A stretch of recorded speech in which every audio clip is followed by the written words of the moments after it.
everyone. This is weird. Well, we're doing something here. Let me fix this. There we go. Okay, we're doing something a little bit new today because we've been having technical difficulties, as they call it.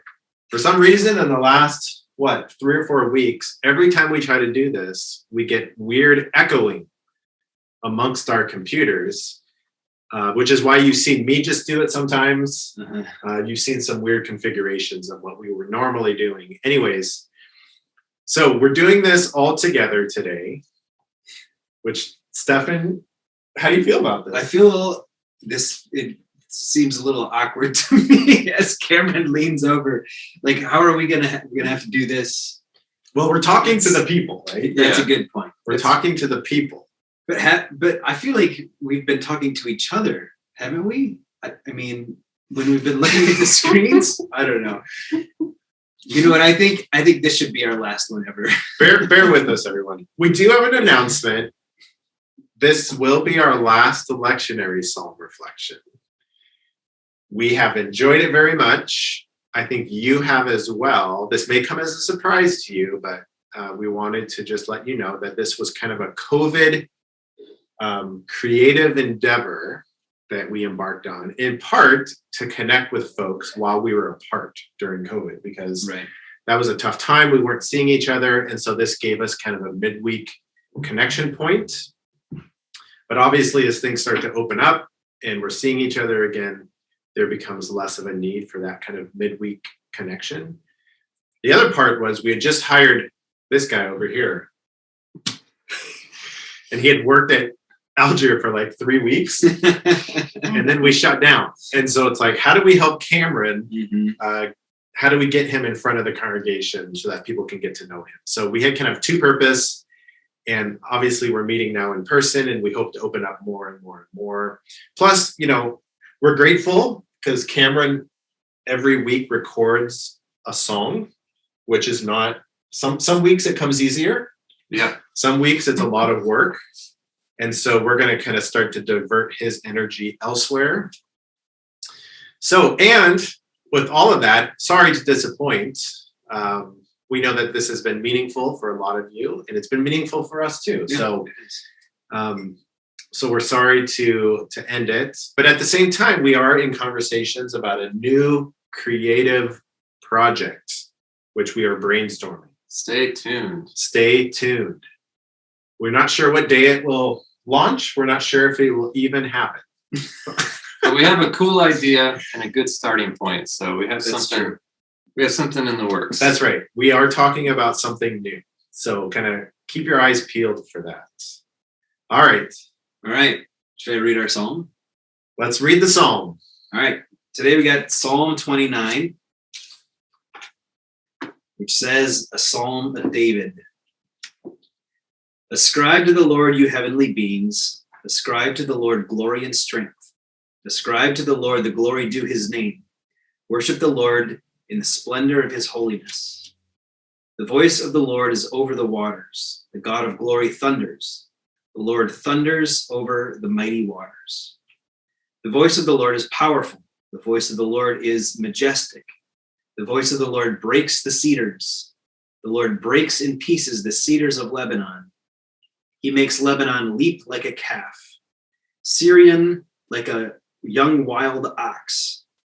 The voice of the Lord strikes with flashes of lightning. The voice of the Lord shakes the desert. The Lord shakes the desert of Kadesh. The voice of the Lord twists the oaks and strips the forest bare. And all in his temple cry, glory. The Lord sits enthroned over the flood. The Lord is enthroned as king forever. The Lord gives strength to his people. The Lord blesses his people with peace. The word of the Lord. Thanks be to God. All right, I'm going to share a few thoughts, and then you guys can chime in. This is not the first time that Psalm 29 has showed up in our lectionary schedule. It shows up quite often in the lectionary rhythms. And so last time we encountered Psalm 29, they placed it at the beginning of Epiphany, which is kind of interesting to think about because Psalm 29 is all about the voice of the Lord, and it's also about God as a thunderstorm. So that makes a little more sense, especially in Epiphany, when at the beginning of Epiphany, we have the baptism of Jesus and a voice from the sky calls out, "This is my son whom I love, with him I'm well pleased." And so that connection between the voice in the sky, the booming of the thunder, and then of course, Psalm 29 with the thunderclouds. And the voice of the Lord is a little more obvious.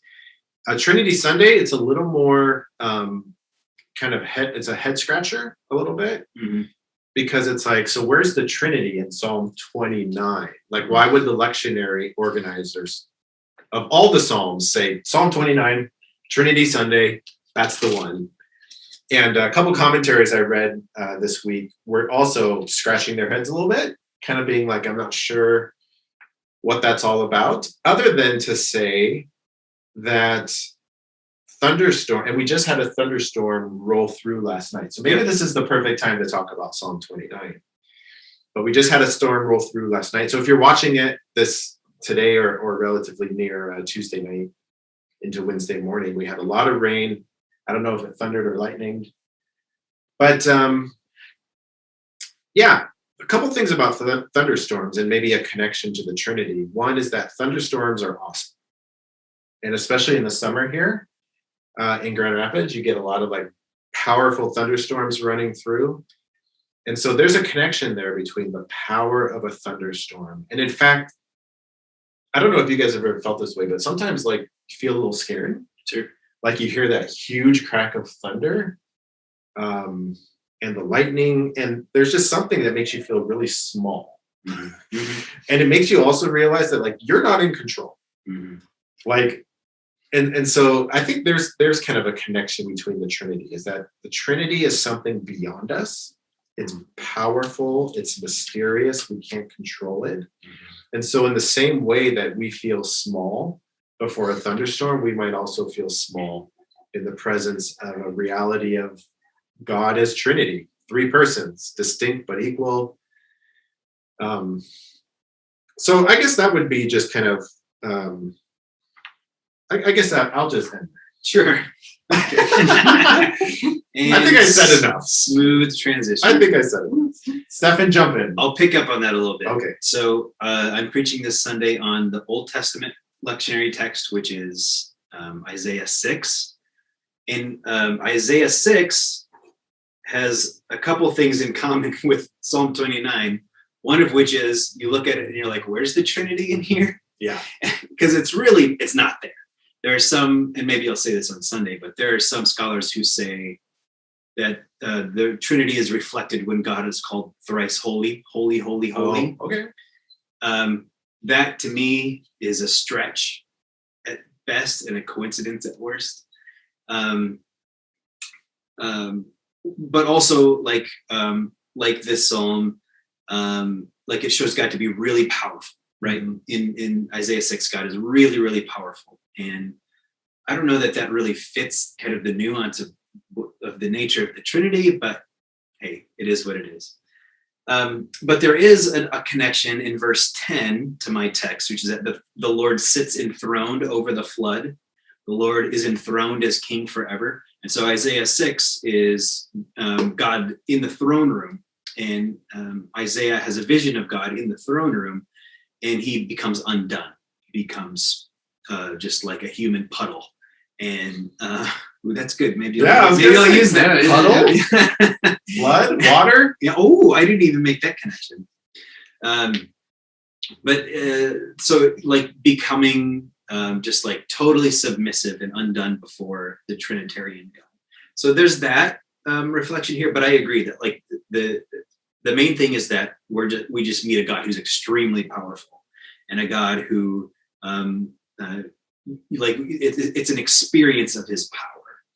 I read one commentator on this psalm who said like you have to think that this psalm was written during a thunderstorm, right? Like somebody's watching it and like watching God do something in nature and saying, like, I want to experience God in this kind of way. It made me think of Forrest Gump. You guys have seen Forrest Gump. Everybody's seen Forrest Gump. And the Lieutenant Dan. Remember when Lieutenant Dan climbs up on the mast of the sailboat? Yeah. And he starts screaming at God. It's just like really letting God have it. And, it's just, borderline inappropriate and everything else. But like he's just having this radical experience with God. Like he and God are duking it out kind of thing. And then afterward, there's this huge, his character changes. Yes. Like he kind of comes to terms with like his trauma from war and all these kinds of things. It made me think of that. Like this radical experience of God in nature. That's good. I like that. Thanks, man. Lieutenant Dan. Lieutenant Dan. All right, Cameron. My brain was just like, were there tornadoes in the ancient world? Oh yeah. Because I'm like, this is a tornado. Yeah. It's like he's twisting up all the oaks and stripping the forest bare and like breaking up all the trees and the cedars. I'm like, this is something huge. Mm-hmm. I also love the image of making Lebanon, like making literally like a country of people skip like a calf. Yeah. It's like run away and just be like, step aside, children. I'm blowing through. Mm-hmm. So I just love the imagery. And also, I don't know, there's something, I think maybe we talked about this the last time we did Psalm 29, but sort of what is the voice of God? So in this case, it's like this sort of, storm. But there's also like something very powerful about sonics and that you can literally kill a human being with sound. I think we maybe talked about that last time. Like it's like they've used it in warfare. Like a certain number of decibels can literally like sort of blow you away. Yeah. And maybe in Cuba. Okay. Look it up. Look it up. So we should Google Cuba sonics. Yeah, a bunch of people got sick in Cuba. And they think it was some sort of sonic weapon. A sonic weapon. Have you heard that? No, Sounds I haven't. terrible. Okay. Well, look it up. But in terms of like myself, that is terrifying to me. Just that entire idea. That something that you can't, other than wind, obviously, something that you literally can't see. And you can't even really see the effects of sound, but it just like is blasting at you. And I don't know. So this, I when I read this psalm, I personally get terrified. It's like, yeah, there's the power, but there's also like the human fear of like, whoa. Yeah. Yeah. Cameron, talk to us about setting this psalm to music. So I don't know if I struggled last time we did Psalm 29, but I couldn't find a whole lot and that really connected with me. There wasn't a ton of Psalm 29 settings. So I just basically ripped a lyric out of our Psalm for Seasons book that hopefully we won't have to put on the shelf forever once we end this project. And I basically just stole the words and just, took 20 minutes and wrote my own melody and chords. Cool. So I'm between two takes. One is the clean take. The other one is the more emotional take. You always go with the more emotional take. Always. All right. I love like it may be a little less polished. Yeah, perfection. Yeah. Whatever. But there's more emotion. Yeah. I'm hoping that it's those words, but then set to a tune that we all know, and that you think you wrote the tune. It's like Sweet Caroline, but it's like Cameron's like, yeah, I wrote this, and we're like, no, Neil Diamond did. Yeah, the voice of the Lord plagiarizes. Right. On that note, okay. Well, everyone, this has been over a year long project. Lectionary Psalm Reflection. Again, we've enjoyed it. In some ways, we're sad to see it go. We hope it's blessed you. It's been great to connect with you midweek. But again, we have other exciting things coming up. So thank you, everyone. this was fun. Yeah, it's been a joy. Thanks so much. It was fun. God bless. And we'll see you around algebra. Give glory to God, all you heavenly creatures. All glory and power belong to the Lord. So drop to your knees and respect what is holy. Be quiet and listen the voice of the Lord. The voice of the Lord rolls out over the waters. Its thunder and echoes his glory abroad. The voice of the Lord is majestic and mighty. The power resounds, and his creatures are awed. The voice of the Lord now is breaking the cedars. He shatters the trees while Mount Lebanon quakes.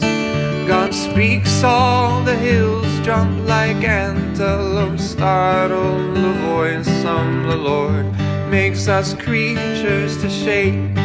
The voice of the Lord whips out lightning like flashes. The voice of the Lord makes the desert to reel. The voice of the Lord sets the oak tree whirling. God strips forest bare by the force of his gale. The creatures now worship the God of all power. All creatures respond, may God's glory increase. The Lord gives his people their strength and all blessing. The Lord shall encircle his people